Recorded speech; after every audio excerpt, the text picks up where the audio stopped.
ડભોઈમાં સમગ્ર શિક્ષા યોજના હેઠળ બનેલ કુમાર શાળા નંબર 1 જોખમી શાળા બિલ્ડિંગ અભ્યાસ માટે પ્રવેશ પહેલાં જ ભૂલકાઓ માટે જોખમી બની જવા પામી છે। ડભોઈના મોતીબાગ પાસે આવેલ કુમાર શાળા નંબર 1નું જૂનું બિલ્ડિંગ તોડી સમગ્ર શિક્ષા યોજના હેઠળ ₹1.20 કરોડના અધધ ખર્ચે બાલાજી ઇન્ફ્રાસ્ટ્રક્ચરના કોન્ટ્રાક્ટ હેઠળ 2 વર્ષની જવાબદારીના કરાર સાથે બનાવવામાં આવ્યું છે। 14 જાન્યુઆરી 2026 મકર સંક્રાંતિ બાદ શુભ મુહૂર્તમાં શ્રીફળ વધેરી હારતોડા કરી તેનું લોકાર્પણ કરવામાં આવ્યું, જ્યારે શાળાના નવીન બિલ્ડિંગની પશ્ચિમ દિશાનો ભાગ 2 ઇંચ જેટલો બેસી જઈ આખી બિલ્ડિંગમાં તળિયાથી નળિયા સુધીની મોટી તિરાડ દેખાવા પામી છે। ત્યારે શાળા બિલ્ડિંગ અભ્યાસ માટે પ્રવેશ પહેલાં જ ભૂલકાઓ માટે જોખમી બની જવા પામી। રાજ્ય સરકાર દ્વારા ડભોઈ નગરમાં જુદા જુદા વિકાસના કામો અર્થે કરોડો રૂપિયાની ગ્રાન્ટની ફાળવણી કરાઈ રહી છે, પરંતુ વિકાસના નિર્માણ કામોમાં થતી ગોબાચારીનું નિરીક્ષણ કરવામાં મલાઈ ખાતા જવાબદાર અધિકારીઓ નિષ્ફળ રહે છે। પરિણામે સરકારનો હેતુ સિદ્ધ થતો નથી અને શાળાના લોકાર્પણના 15 જ દિવસમાં ભ્રષ્ટાચારની ભોરીંગો ગાજી ઉઠી છે। ત્યારે ડભોઈના મોતીબાગ પાસે આવેલા કુમાર શાળા નંબર 1નું બિલ્ડિંગ આધુનિક ડિઝાઇન સાથે સમગ્ર શિક્ષા યોજના હેઠળ ₹1.20 કરોડના ખર્ચે બાલાજી ઇન્ફ્રાસ્ટ્રક્ચર કોન્ટ્રાક્ટ કંપની દ્વારા બનાવવામાં આવ્યું છે।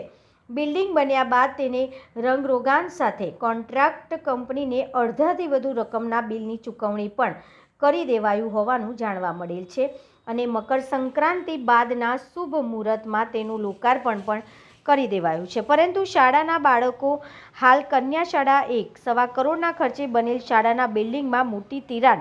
ડભોઈના મોતીબાગ પાસે આવેલા કુમાર શાળા નંબર 1ના નવીન બનેલ બિલ્ડિંગના રંગરોગાન અને લોકાર્પણ બાદ વિદ્યાર્થી શાળામાં પ્રવેશ લે તે પહેલાં જ બિલ્ડિંગમાં મોટી તિરાડ દેખાતા બિલ્ડિંગના ભ્રષ્ટ અને નમૂનેદાર બાંધકામની ભૂરગો ગાંજી ઉઠી છે। ત્યારે રાજ્ય સરકારની સમગ્ર શિક્ષા યોજના હેઠળના શાળાના ક્ષતિગ્રસ્ત બાંધકામથી વાલીઓમાં ચિંતા, બાળકોના જીવનું જોખમ ઊભું થવા સાથે ચિંતા વ્યાપી જવા પામી છે।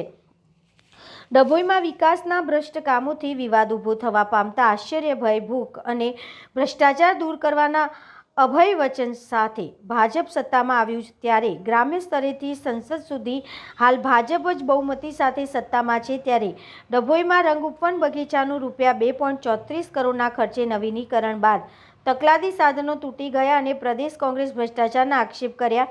ચીફ ઓફિસરની બદલી બાદ પણ છૂટા ન કરાયા।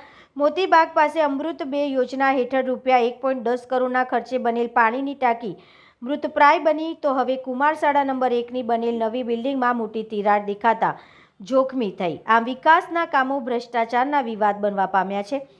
અમદાવાદની જેમ શાળાનો ભાગ તૂટી પડવાની દહેશત ગત વર્ષે અમદાવાદની એક શાળાની ચાલુ વર્ગે જદીવાલ તૂટી પડી હતી, જેમાં 10 જેટલા બાળકો ઇજાગ્રસ્ત થયા હતા અને રાજ્યભરમાં હાહાકાર મચી જવા પામ્યો હતો। જે ઘટના વર્તમાનપત્રો, ફેસબુક, વોટ્સએપ અને સોશિયલ મીડિયા અને ટીવી ન્યૂઝના માધ્યમથી ડભોઈના લોકોએ પણ જોઈ હતી। ત્યારે કુમાર શાળાની બિલ્ડિંગના પડેલ તિરાડથી વાલીઓ ભયભીત થવા પામ્યા છે।